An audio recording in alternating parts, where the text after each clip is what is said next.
Principal secretary, revenue secretary వాళ్ళందరినీ అక్కడ కూర్చోమనండి. వీళ్ళని వరకు పిలవండి. కలెక్టర్ గారు ఉండాలి, జాయింట్ కలెక్టర్ గారు అక్కడ ఉండాలి, వాళ్ళిద్దరు ఇటు, ఎమ్మెల్యేలు అందరూ ఇటు, ఎంపీలని ఎదురు కూర్చోమనండి.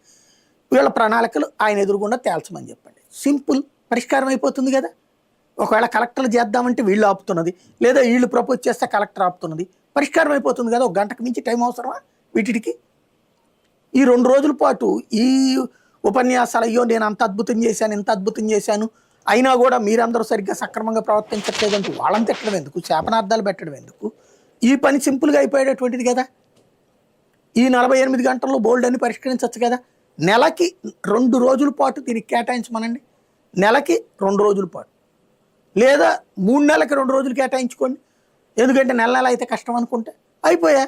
మిగతాది ఇంకేం పని ఉంటుంది అప్పుడు? అంత మించి చించుకోవాల్సిన పని ఏముంటుంది? ఎందుకని? మనం పొలిటికల్ గవర్నెన్స్ అన్నాం కాబట్టి, ప్రజాప్రతినిధులు కూడా ఇన్వాల్వ్ చేయాలనుకుంటున్నాం కాబట్టి, కలెక్టర్లకి పెత్తనం వద్దనుకుంటున్నాం కాబట్టి, ఈ ఆస్పెక్ట్ గుడ్ చెయ్యండి ఈ పని.